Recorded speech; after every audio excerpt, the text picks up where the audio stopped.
Glad to see you well after your brush with COVID. And can I also offer my congratulations to Deputy Batchik as she takes on her leadership role. Every best wish to you, Deputy.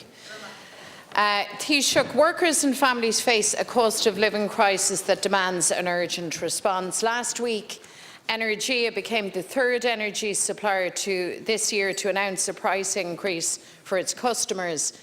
And the increase will come into effect next month, and it will add €427 to the yearly household bill. This is the fourth price hike announced by Energia in the past year, and it comes just a week after Bord Gáis announced a massive price increase that will add a €775 additionality to the yearly household bills of its customers. So these are frightening numbers, and they come after 35 energy price hikes announced last year. Without action, Taoiseach, low and middle income households face an income squeeze that they will struggle to withstand, and indeed many are already unable to cope. St Vincent de Paul have seen requests for help soar, with households facing the impossible and unacceptable choice as to whether to keep the heating on or to do the weekly food shop. Last week, the Central Bank told my colleague Teachta Pearse-Doherty that households would see energy and food costs rise by €1,900 this year. So workers and families cannot bear these costs without very significant financial hardship. They need help. We recognise, Taoiseach, the causes of this cost of living crisis, and we know that households cannot be fully insulated from these costs, but they can and they must be supported as much as possible. So the good news is that more can be done. Indeed, the responsibility of government is to ensure that more is done. Cathair níos mó takeíocht a thabhairt de teaghlaigh, is féidir níos mó a dhéanamh, is sé cuireann an rialtas cíntu gnéantar níos mó, agus táimid ar ais insin duit cad is féidir a dhéanamh. For 5 months now, we in Sinn Féin have been calling on Government and the Minister for Finance to work with the European Commission to remove VAT from household energy bills, and for months that proposal has been dismissed. I welcome the fact, Taoiseach, that you've now changed position, that you are now finally engaging with the Commission to allow for a reduction or removal in the level of VAT applied to fuels, just as we have been calling for.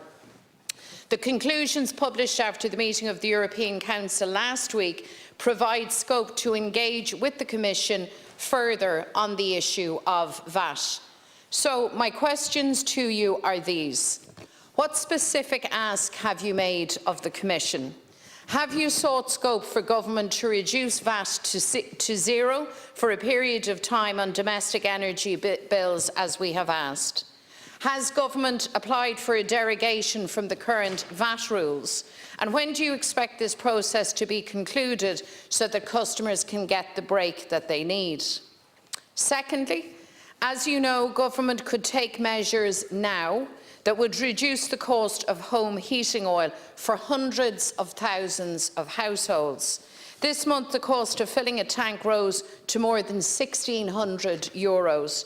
Taoiseach, many households simply cannot afford this, and we in Sinn Féin have been calling on you to remove excise duty on home heating oil. Up to now, you've ruled this out, but given the pressure that so many are now under, will you change your position and provide workers and families with additional support by removing excise duty from home heating oil?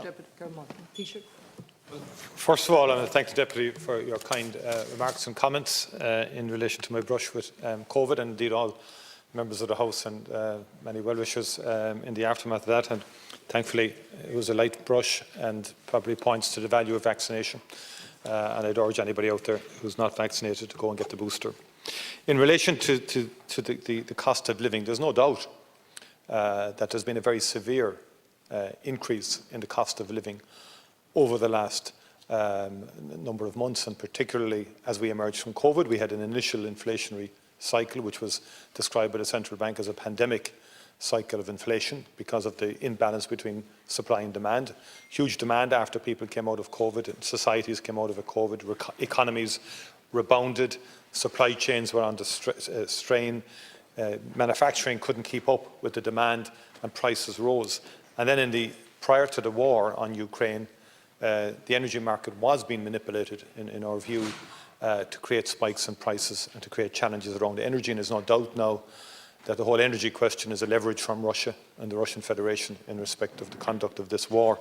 But the war itself is now significantly adding and making far worse the inflationary pressures on our economy, particularly on households and people more generally. And that's across the board, particularly in energy, but food will also reflect on this, or will manifest this. Other commodities, particularly other metals. And we know that at the moment, Russia and Ukraine account for about 30% of global exports of wheat, 7% of maize, and more than 50% of sunflower seed oil. Together they produce 12% of calories consumed globally. And Ukraine supplies about a quarter of the European Union's cereal and vegetable oil imports. So there's going to be ongoing impacts from this war over and above what we've already witnessed to date. The existing transport routes have been disrupted because of the war, so the costs of trade are increasing. So, for example, rail freight between Asia and Europe via Russia-Ukraine is interrupted. Trade is switched to sea freight, which is slower and more costly. Sea freight routes through the Black Sea are affected. Annual rate of inflation in Ireland rose to 5.7% in February. Euro area inflation 5.8%. Wholesale oil prices are now 40% compared to January average, and gas prices are up 60%. The cost of base metals and agricultural commodities have also surged.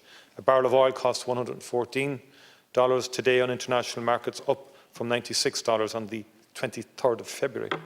And UK natural gas on wholesale markets is trading at around 245 pence a therm today. This day last year, a therm of gas cost 47 pence. So that illustrates. Now, wages went up 4.7% in 2021. They went up. That was following a rise of 5.2% in 2020. But there's no doubt that this dramatic and phenomenal increase in prices is having impacts. The government to date has, from the budget on, produced now close to $2 billion in income supports and in targeted measures around energy in particular and other areas in terms of welfare payments in response to the increase in inflation. We've also targeted measures for hauliers, for tillage farmers, for the pig meat sector, and are looking at different sectors.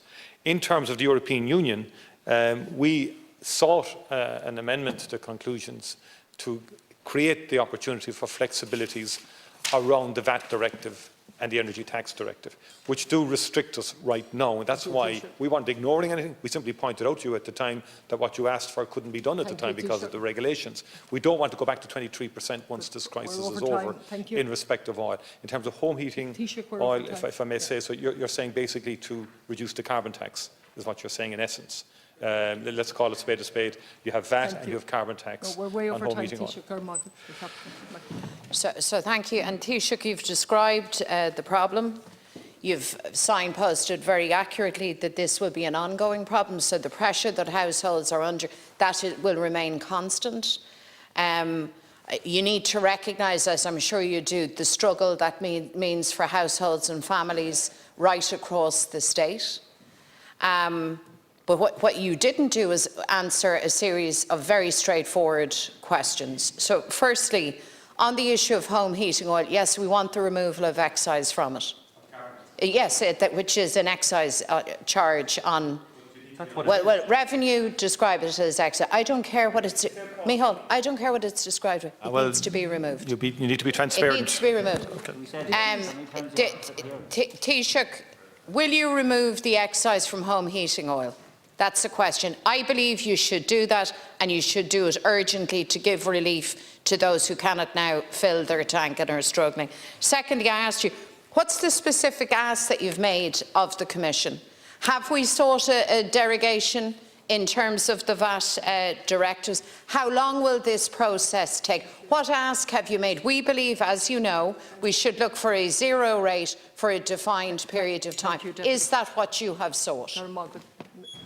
You know that. That's what I sought. I said this to you already, that we have sought a derogation in respect of the application of the rules around the VAT directive and the energy tax directive, which covers excise. And basically, we've sought that if we reduce our VAT rate, because we have historical derogation already, we've one of the lower rates on energy at the moment in terms of VAT, 13.5.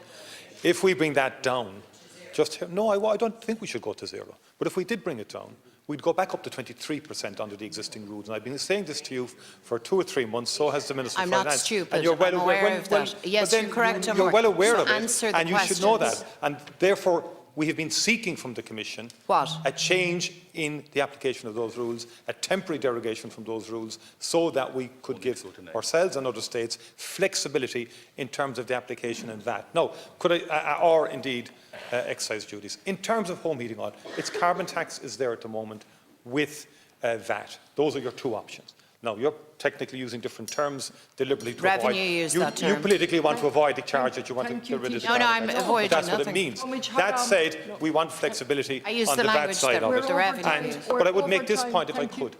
You're right in saying this is going to go right through to the end of the year. And that's how government have to react here. We can't every single week be bringing in separate measures. We have to prepare for the medium term in terms of helping people managing the economy properly. Measures each week. Jesus.